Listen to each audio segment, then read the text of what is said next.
Hey there, welcome back. It's time for the Golden Age of DC Comics 365 Days, where I take this wonderful coffee table book given to me by one of my best friends almost 2 decades ago, and it's been on every single one of my coffee tables ever since. I've thumbed through it, I've read it, friends have read it and asked me questions about this and that. It's a nice coffee table book, and I'm using it for its intended purpose. A page a day, 365 days. So I'm going to open up to today, which is February 20th. And I use this as a bookmark, comic books and art and stuff. And this is an RFID sleeve for my credit card and my bank cards and stuff like that. And welcome to the future. And speaking of welcoming to the future, we got some futuristic sci-fi art here from 1951. Remember, the golden age of comic books, well, specifically of DC comic books, go from 1938 to 1955.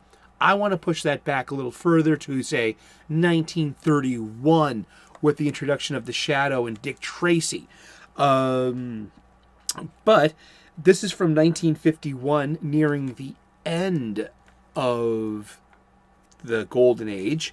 And yes, and now since the atom bomb has been introduced into our collective consciousness and vocabulary a few years earlier, we, on February 20th, celebrate this panel.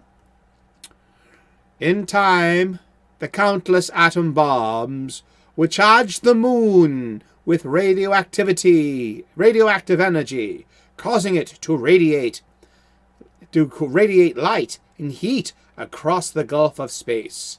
The man-made sun would enable mortals once again to inhabit the upper world.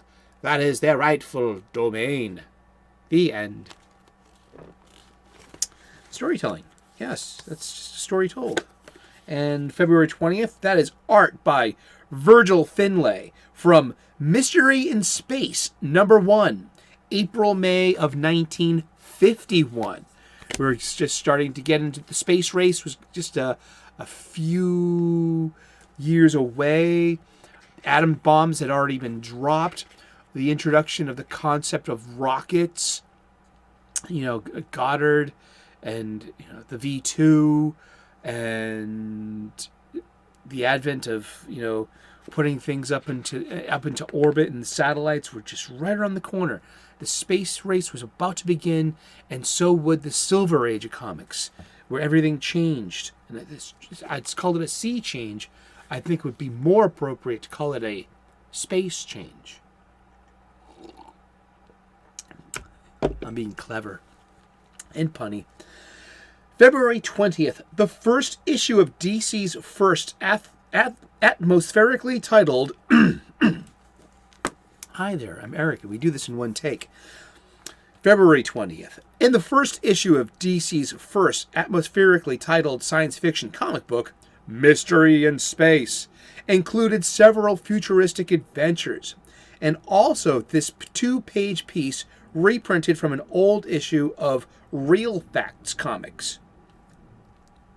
What will humanity do when the sun burns out? Yeah, huh? According to this final panel, the people of Earth will fire atomic weapons at the moon until it's blazing with nuclear energy.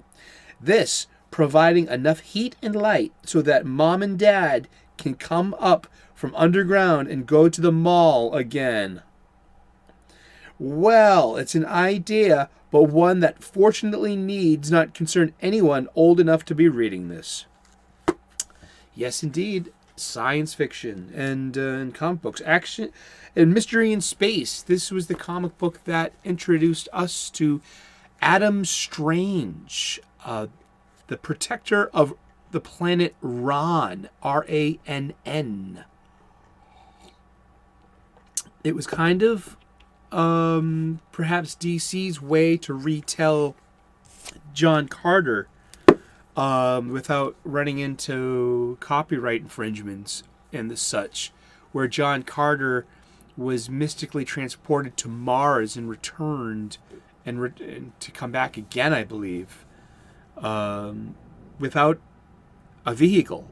There's no space flight involved. In John Carter's case, it was mystical, where he went and fell in love with the defiant princess of the race that lived on the moon, on Mars, and became part of the political warrings going on Mars, and becoming its greatest hero. Adam Strange was hit by something called the Zeta beam, which will instantaneously transport him to and from the planet Ron and his home planet of Earth without his volition. And it when he's on Ron, he is Adam Strange, the protector of Ron. He has a rocket backpack and a ray gun, and a cool outfit. And he's married to Olana, who is the daughter of the high priest, professor, high scientist or something. And they have a daughter, and he lives this splendid, heroic life on Ron. And then he's ripped away for indeterminate times on end, kind of Homeric, that he's transported back to his home world of Earth, where no one believes him. He's a common schlub, and he's just, some, average American. And then he pines for the days where he's reunited with the love of his life and his child, and his real raison d'etre, which is being the protector of Ron, because on Earth, he's just Adam. And that was at the end of the golden age of DC Comics. And we're going to be talking about comic books every day for the rest of the year. So tune in tomorrow at 3 p.m. Eastern U.S. and find out who we're going to meet and talk about when we turn the page in our page a day book of comic books. If you love comic books as much as I do, you're probably still tuned in right now. If you're still here, please smash that like button and subscribe. I would love to earn your subscription. I make spiritual content. I'm an ordained minister, amateur theologian, and I try to make some motivational, inspirational stuff. And I'm also an ordained minister. I am an ordained minister, aren't you? Yeah, you just said that. I'm a professional chef, and I got cooking hacks for you and cooking videos. Actually, my cooking videos do pretty well comparatively. I make shorts like cold day, hot soup. I make and I also want to share with you cooking hacks on how to make nutritious, delicious, and beautiful food for you and your family, so you can break bread at your table and share some wonderful times together. And so that's all we got for today for the golden age of DC Comics. And tune in tomorrow. God bless, good luck, and have a great one. All right, cheers.